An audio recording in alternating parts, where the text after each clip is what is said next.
The chandeliers in the grand atrium of the Silver Oak estate glittered like stars, casting a warm glow over the crowd gathered for our engagement party. Outside, a late autumn wind rattled the windows, a subtle reminder of the world beyond this opulent bubble. At 36, I, Nathan Caldwell, thought I'd found my future in Sarah, my fiancée of 6 months. We'd been together for 4 years. Our love forged in quiet moments, late-night walks through the city, shared playlists, and dreams of a life built on mutual respect. But tonight, as I stood in a tailored suit that felt more like a costume, I sensed a fracture in the foundation we'd built. Sarah and I met at a community theater production where she was designing costumes. Her creativity was magnetic. Every stitch she sewed told a story. I was a public librarian, passionate about preserving knowledge and helping people find their way. Our first date was at a hole-in-the-wall bookstore, where we laughed over obscure poetry collections until closing time. When I proposed under a canopy of fairy lights at her favorite park, it felt like the start of forever. But Sarah's family was a different story. Her parents, Edward and Lillian, were titans of their social sphere. Edward was a venture capitalist with a knack for turning failing startups into gold, while Lillian ran a foundation that funded arts programs, though her involvement was more about prestige than passion. They were polished, charismatic, and unrelenting in their need to control every narrative. At first, I thought their sharp comments were just their way of testing me. But over time, I saw how their arrogance tainted everything they touched. My mother, Clara, was their polar opposite. She passed away 3 years ago, after a brutal fight with pancreatic cancer. A nurse by profession, Clara had spent her life caring for others, often working double shifts to support families who couldn't afford medical care. She was the kind of person who'd slip a 20 into a patient's hand for bus fare or spend her day off helping a neighbor navigate Medicare. Her kindness wasn't loud, but it was profound, and it extended to Sarah's family in ways they never acknowledged. When Edward's venture capital firm hit a rough patch a decade ago, Clara stepped in. She introduced him to a network of ethical investors who stabilized his portfolio, saving his reputation and his fortune. She even helped Lillian secure a grant for her foundation, spending countless hours drafting proposals when Lillian's team dropped the ball. And when Sarah's younger sister, Rachel, was drowning in student debt after dropping out of law school, Clara paid off half her loans. No questions asked. Clara never sought praise, but the silence from Edward and Lillian, never a thank you note, never a gesture of gratitude, cut deeper than I cared to admit. Tonight, the engagement party was a spectacle of excess. The guest list was a curated mix of Edward and Lillian's elite circle bankers, philanthropists, even a state senator. Of the 120 people sipping martinis and admiring the ice sculptures, maybe 20 were from my side. My dad, my brother, Tom, and a handful of close friends from the library and my old college days. The rest were strangers who shook my hand with practiced smiles, their eyes already scanning for someone more important. I caught Sarah's eye across the room. She looked stunning in a sapphire gown, her laughter bright as she chatted with Edward's business partners. I wanted to believe her distance was just the chaos of the night, but a nagging doubt gnawed at me. This wasn't the intimate celebration we'd planned.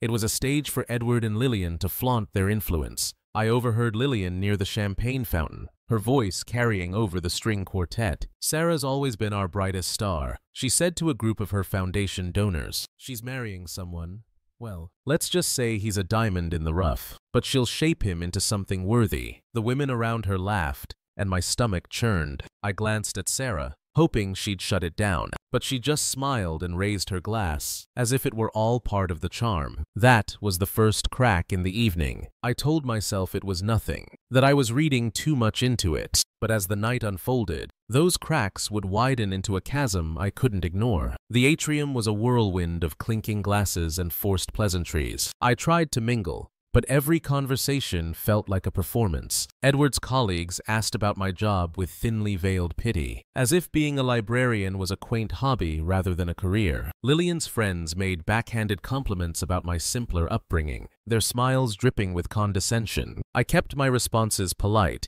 but the weight of their judgment pressed harder with every passing minute. Sarah was still orbiting her parents, her laughter a constant soundtrack to their self-aggrandizing stories. I wanted to pull her aside, to remind her this was our night, but she seemed untouchable, swept up in their world. My dad, a retired mechanic with a heart as big as Clara's, sat quietly at our table, looking as out of place as I felt. Tom, ever the protective older brother, shot me a look that said, "You okay?" I nodded, but I wasn't sure. As dinner was served, filet mignon and truffle risotto, a menu I had no say in, I noticed the seating arrangements. My family and friends were clustered at tables near the back, while Edward and Lillian's guests dominated the prime spots near the stage. It was a small detail, but it stung. A reminder that this event wasn't about us, it was about them. I leaned toward Sarah during a lull in the conversation. "Can we talk for a second?" I asked, keeping my voice low. "This doesn't feel like our party." She sighed,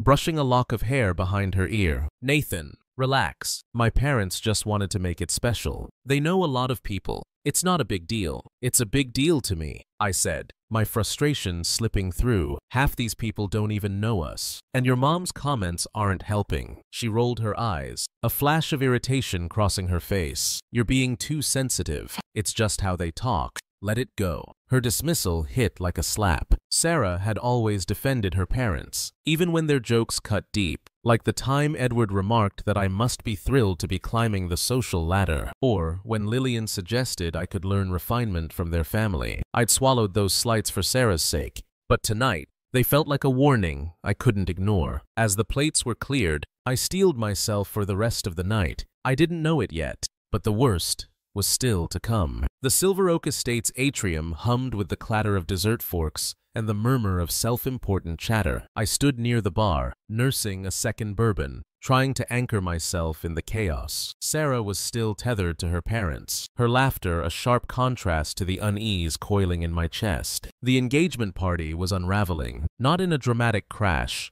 but in a slow, insidious erosion. Every smile from Edward and Lillian felt like a calculated move, every glance from their guests a judgment. I wanted to believe it was just nerves, but the truth was clawing its way to the surface. My mother, Clara, lingered in my thoughts. Her absence was a quiet ache, but her presence was everywhere in the values she'd instilled. The way she'd shaped me. She'd been a beacon of selflessness, always putting others first, even when it cost her. I remembered the late nights she'd spent helping Edward's firm survive, poring over financial documents, with a focus that left me in awe. I remembered her driving Rachel to campus to re-enroll after her debt was cleared, her quiet pride when Rachel graduated. Clara never asked for recognition, but the way Sarah's family erased her contributions felt like a betrayal of everything she stood for. I circulated among the guests, forcing smiles as Edward's colleagues peppered me with questions about my quaint job at the library. "Must be nice to spend your days with books," one said,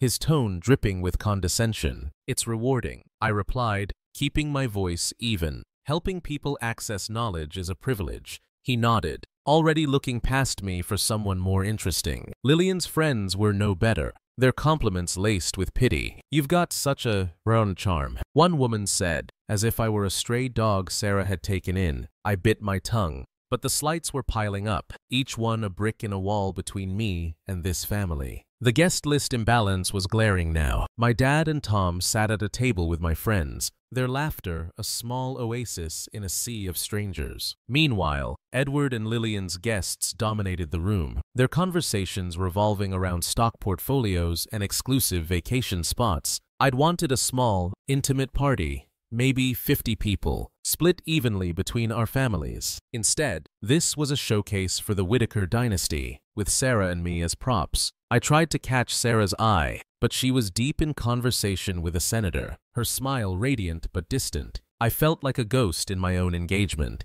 present but unseen. My dad caught my gaze and gave me a nod, his way of saying, "You've got this," but I wasn't sure I did. Then came the speeches. Edward took the stage, his presence commanding as he gripped the microphone. "Tonight, we celebrate our Sarah," he began, his voice booming over the room. "She's always been our pride, our legacy. And Nathan..." He paused, a smirk playing at his lips. Well, he's lucky to be part of her story. The crowd chuckled, and I felt my jaw tighten. His speech was a masterclass in veiled insults, painting Sarah as a saint and me as an afterthought. Sarah's always known her worth, he continued, and Nathan's learning to keep up. More laughter. I gripped my glass, the bourbon burning in my throat. Lillian was next, her smile as sharp as her diamond earrings. Sarah's taught Nathan so much already, she said, her eyes locking onto mine with a patronizing warmth. He's got potential, but he's still finding his place in our world. The laughter was louder this time, and I felt the room shrink around me. I looked to Sarah, waiting for her to intervene, to say something to defend me, but she just clapped, her expression serene, as if her mother's words were a compliment. Then came the moment that broke me. Edward stood again, raising his glass. I want to acknowledge someone who's not with us tonight, he said, his tone shifting to a mock solemnity. Nathan's mother, Clara. My heart stopped. For a fleeting second, I thought he might honor her, but then he continued. Clara was one of a kind, always inserting herself into situations, offering help whether we asked for it or not. Generous, sure, but sometimes a bit overbearing. Wouldn't you say? He chuckled, and Lillian leaned in, adding, "Oh, absolutely. Remember how she insisted on fixing our foundation's grant applications, like we didn't have it under control?" The room went quiet, but Edward pressed on. We appreciated her, of course, but let's hope Nathan doesn't inherit her enthusiasm for meddling. He winked, and a few of his cronies laughed, their voices cutting through the silence like knives. I couldn't breathe. They were mocking my mom, her kindness, her sacrifices as if she were some nosy neighbor. Clara, who'd saved their empire, who'd given Rachel a second chance, who'd never asked for a single thing in return. And Sarah, sitting there, didn't flinch. She laughed softly, her hand resting on Lillian's arm, as if it were all a charming anecdote. I felt the bourbon glass slip in my hand, the world narrowing to a single point of rage. My mom's memory was sacred, a lifeline that had carried me through her loss, and they were trampling it, not just in private, but in front of a room full of their elite friends. I glanced at my dad, his face pale with anger, and Tom, whose fists were clenched under the table. My friends were staring, their eyes wide with shock. Even some of Sarah's relatives looked uncomfortable, their smiles faltering. I knew I couldn't stay silent, not this time. The laughter from Edward's speech hung in the air like a toxic fog, and I felt my blood boil. My mother's memory, her legacy of kindness, was being reduced to a cheap joke in front of a room full of strangers. I stood up, my chair scraping loudly against the polished floor, and the room fell silent. Sarah's eyes widened, and she whispered, "Nathan, sit down." But her voice was a distant hum. My focus was on Edward, his smirk still plastered across his face. "Are you serious?" I said, my voice trembling, but carrying across the atrium. I locked eyes with him, my anger sharpening every word. "You're standing there, mocking my mother, the woman who saved your company, paid your daughter's debts, and never asked for a damn thing in return. And you think that's funny?" Edward's smirk faltered, but he leaned back, crossing his arms. "Relax, Nathan," he said, his tone dripping with condescension. "It was just a bit of humor. No need to make a scene." "Humor," I snapped, stepping forward, my voice rising. "You called her overbearing. You said she meddled. She put her own money, her own time, into helping you when you were desperate. And this is how you repay her, by laughing at her memory in front of your fancy friends." Lillian stood, her voice sharp and cutting. "Nathan, you're embarrassing yourself. This is a celebration, not a platform for your grievances." "Embarrassing myself," I said, turning to her, my chest heaving. "You're the ones who decided to trash my mom in front of a room full of people who don't even know her. You turned her kindness into a punchline,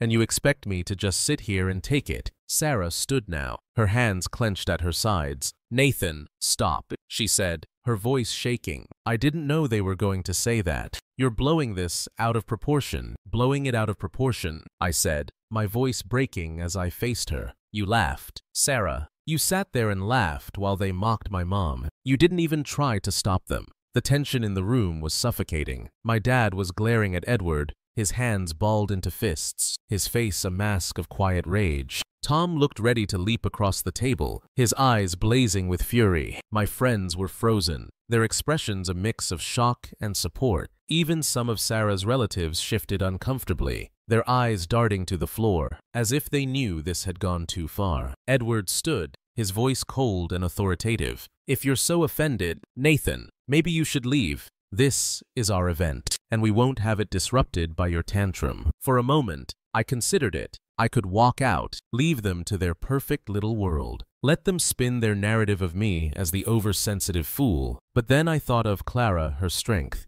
her dignity, the way she'd stood up for others even when it cost her. I couldn't let her memory be tarnished like this, not by people who owed her so much. I turned to the crowd, my voice steady now, though my heart was pounding. "This isn't just about tonight," I said, my words echoing in the silent room. "This is about respect. My mom deserved it, and so do I. She saved your family, Edward, when no one else would. She gave Rachel a second chance. Lillian, when you turned your back on her, she did it because she cared, not because she wanted your praise. And now you stand here, mocking her like she was nothing, and you expect me to stay silent." I paused, letting the weight of my words settle. The room was a pressure cooker, every guest hanging on my next move. "If this is what being part of your family means," I continued, looking from Edward to Lillian to Sarah, "then I want no part of it. I can't marry into a family that disrespects me, my mother, and everything I stand for." I grabbed my jacket from the back of my chair, my movements deliberate.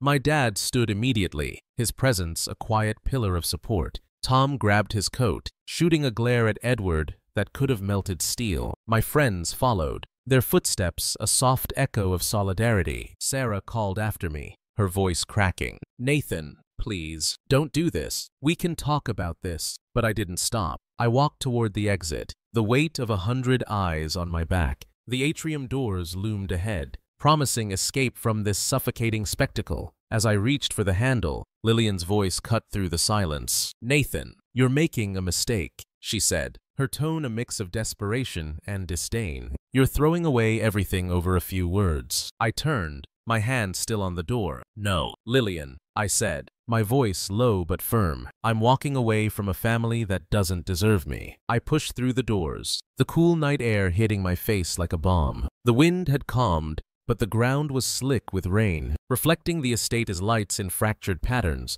My dad put a hand on my shoulder, his voice steady. "You did the right thing, son. Clara would be proud." Tom nodded, his jaw tight. "They had it coming. I'm just sorry it came to this." I nodded, but pride was the last thing I felt. I was angry, betrayed, and hollowed out by the realization that Sarah, the woman I'd loved for years, had let this happen. As we walked to the car, I knew this wasn't over. I'd stood up for my mom, but the fight was far from finished. The rain had stopped, but the air was heavy with the scent of wet asphalt.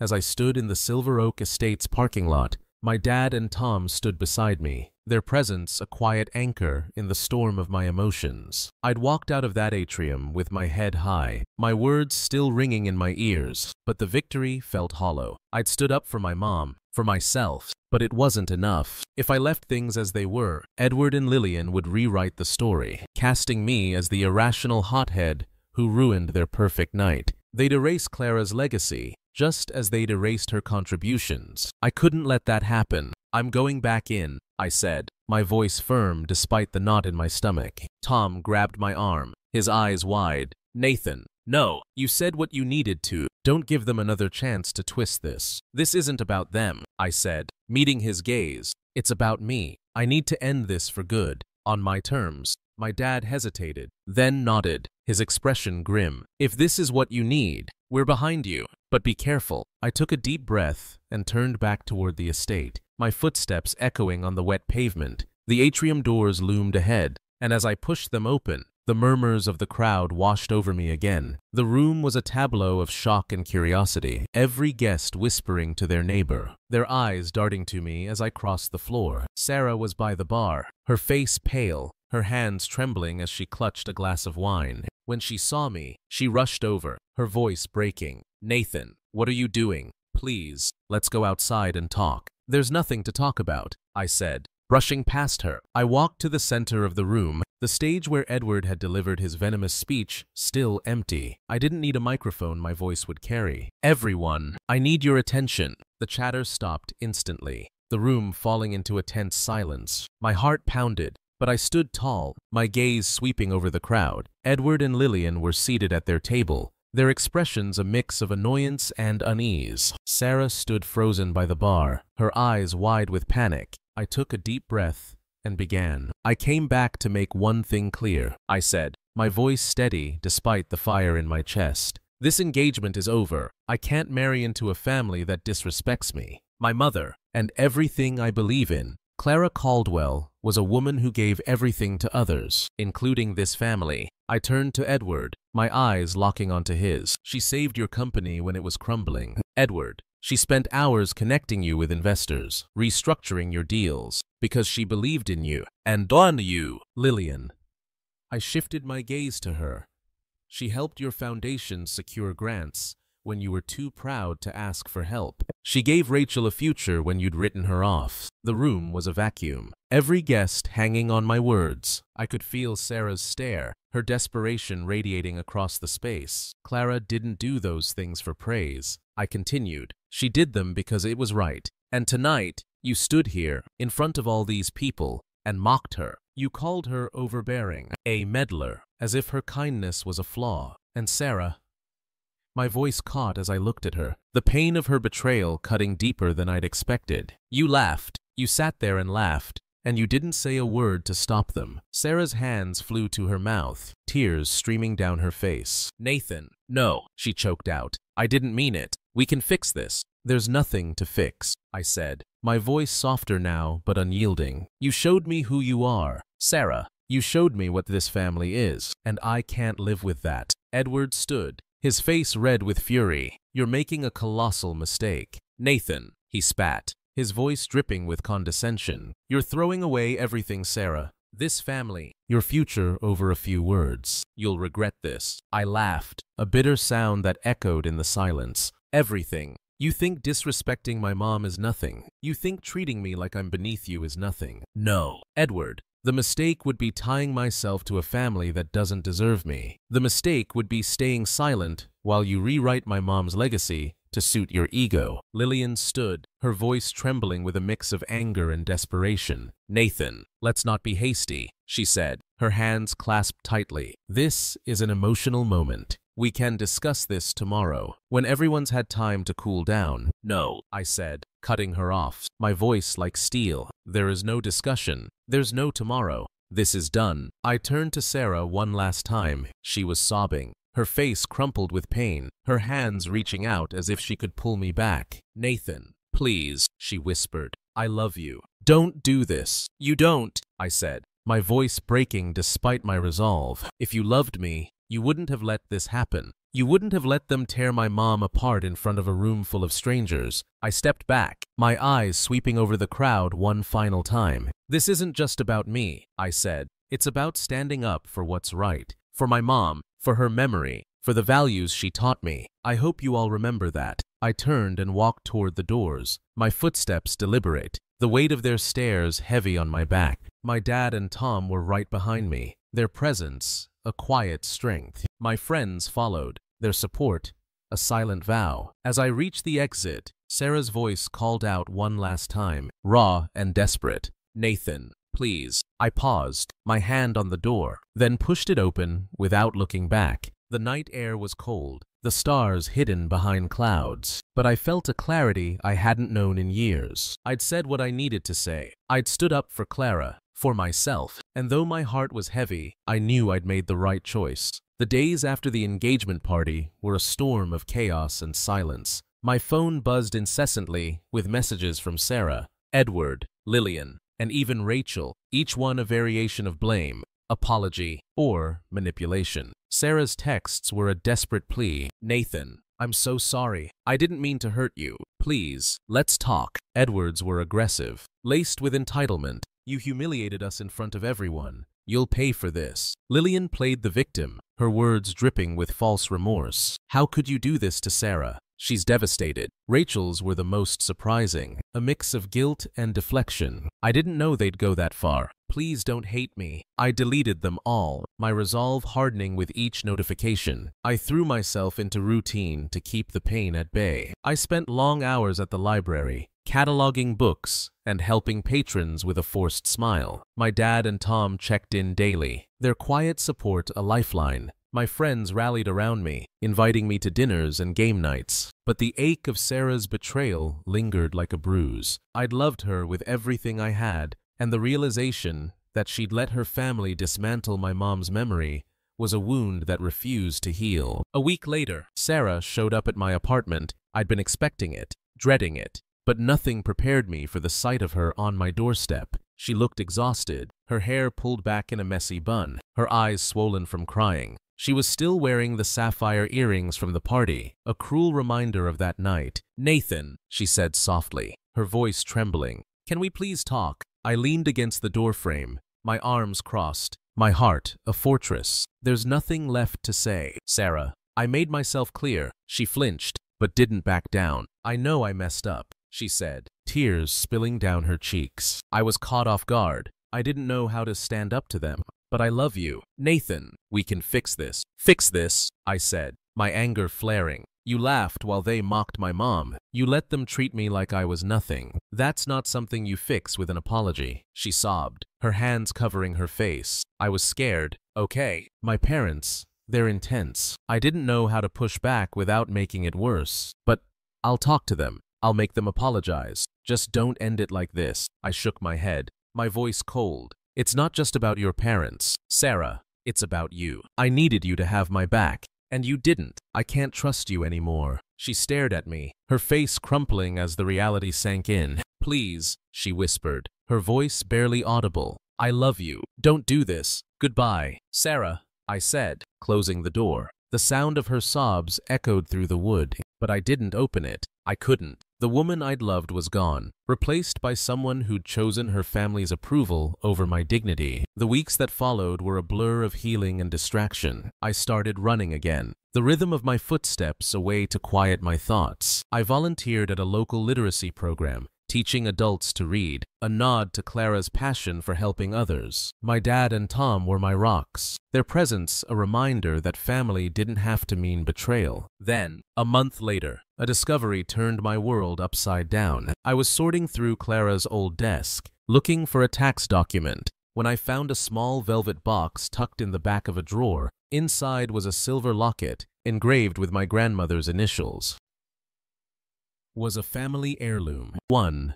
Clara had worn every day until her illness took her strength. I hadn't seen it since her funeral, and I'd assumed it was lost in the chaos of her final days. But something about the box felt wrong. It was too clean, too new. I dug deeper and found a crumpled receipt from a pawn shop, dated 2 weeks after our breakup. The description matched the locket exactly: silver, engraved, antique. My stomach dropped. Sarah had been at my apartment days after the breakup, returning a box of my things. She'd asked to use the bathroom, and I'd left her alone for a few minutes. Had she taken it? I grabbed my phone and texted her, my hands shaking. "Did you take my mom's locket?" Her reply was instant, but evasive. "What are you talking about? I wasn't buying it." "The locket from Clara's desk. It's gone, and you were the only one here. There's a pawn shop receipt. Sarah, what did you do?" She didn't respond for hours. When she finally did, her message made my blood boil. "I'm sorry,